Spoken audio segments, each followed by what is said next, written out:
Hey guys, welcome to Faith and Fame with me, AB, and we are celebrating women of color in Hollywood. And this next young lady is a powerhouse in my eyes. She serves as the executive producer along with Philip Robinson on what I am so thrilled and excited to finally put my eyes on. It is entitled Remember Me, the Mahalia Jackson story. And growing up in my household, Miss Ericka Nicole Malone, I appreciate you being here with me today. But growing up in my household, my mom made sure that we were playing and hearing music from the late, great Mahalia Jackson. Thank you for joining me today. I'm such a pleasure to be here. Thank you for inviting me. I know you're doing some powerful things in Hollywood, and of course, being the executive producer of this the Mahalia Jackson story. Why was this important for you to do, first of all?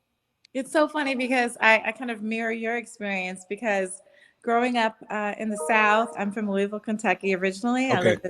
live in the West Coast now, but growing up, you would always see Dr. King on Sunday morning Yep. on the wall, and you'd see Jesus, and then you'd see Mahalia Jackson. Yes. Yes. And Yes. she was always on the church fans. And Mm-hmm. I just remember asking myself, like, why was this woman so important and so pivotal? And your aunties and your grandmoms be like, Yeah. who Mahalia Jackson You is? know. Yes, you better know. Actually, tell me more about like she literally died the year I was born. So Okay. she was such an amazing woman. And to know that, for me to know that she was one of the reasons why I am sitting here right now talking to Mm-hmm. you, that she was such a pivotal part of the civil rights movement and that Yeah. she helps to inspire so many people, but specifically, Dr. King, Yeah. and how I usually say to people that she was a Scottie Pippen to his Michael Jordan, Yep. and that and Yep. that she was always rallying for him and actually Mm-hmm. opened up a lot of his rallies, Mm-hmm. often financed some of his rallies along with Aretha Franklin. She would open and sing for him, but mainly he would just come over to her house and just be able to be Martin, Yep. be able to have a good chicken dinner, Yeah. eat some greens and laugh and just be Martin without judgment and without all the eyes watching him. Yeah. She had a beautiful home in Chicago, so he'd often visit her. And he shared with her a lot of those dinners, his dreams, his thoughts for the future. And they had an amazing kind of like brother sister relationship. Mm-hmm. And I don't know, I just really wanted people to know that she was one of the hidden figures that even in the I Have a Dream speech, tell them about and she would Yeah, I yell know in the that. background, tell them That's about the that's one of dream. the most powerful things yeah, that's one of the most powerful things we see. There's always this video that is going around of people seeing when Martin Luther King was doing one of the speeches in the church, and he just kind of paused at the podium because nerves had gotten the best of him. I've been in ministry since I was a teenager, and I know sometimes when we stand up, a lot of people don't know how nervous you are. But as you said, the friendship between him and Mahalia Jackson, she was able to recognize Martin is nervous. Let me go ahead and just start singing. And most people don't even realize that that's her in the video breaking Yeah, out and singing the old classic hymn. But as yeah. you said, that's the relationship that they had. It was an amazing relationship. And yeah, I mean, he had these pre-prepared this amazing pre-prepared speech written out for him Mhm. that day, and all of the marks were on there and all of the words. And when she said that, tell him about the dream, he knew a couple Yeah, of things. He knew that it wasn't being received the way that he would have wanted, because she right. was letting him know that it wasn't being as she knew that if he would just speak from his heart like he had often done with Hmm. her, the people would be fed. They'd know what his vision was. And Yeah, he put the notes down and he looked at that audience, and that's when he started saying, I have a dream, yeah, you know, yeah. um, Powerful. from his heart. And Yeah. she was amazing cheerleader for him. And quite honestly, I think that when she passed away in 1972, which was um, a few years after his assassination, I think Hmm. she was already battling a lot of sickness over the years. I think that was one of the things that just pushed her over. Yeah. That's how much she loved him.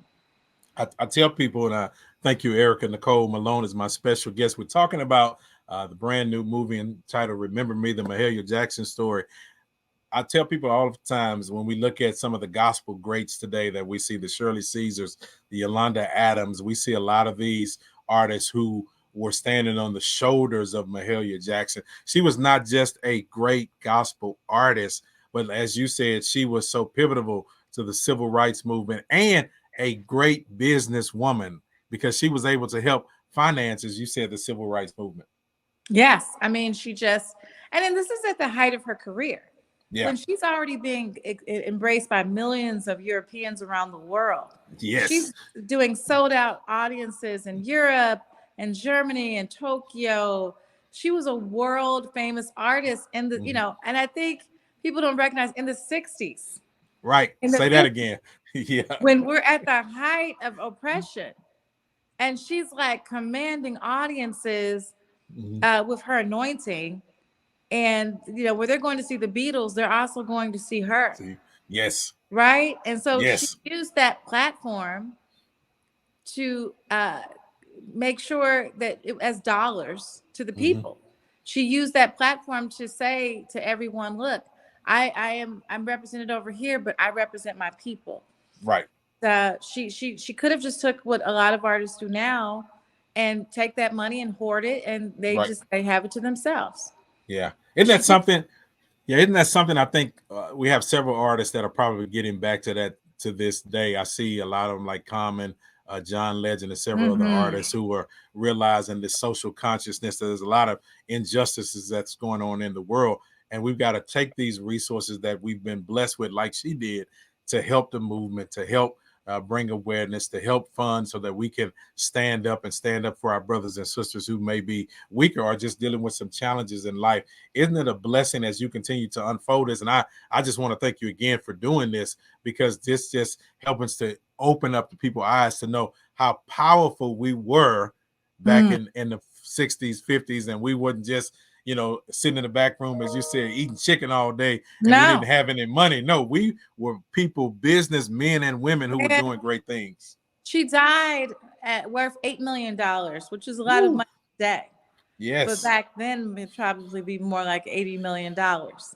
This was a Woo. woman who was about her business and still loved our people and was still Yes. marching, still fighting. And if we're not here for that as Black Americans, what are we here for? Yeah. If you have a voice and you have $10, use that. Yeah. Use that. Mhm. You know, whatever it is, that's what we're here for. And that's really what I want people to remember her sacrifice, remember her story, because she was such an amazing woman.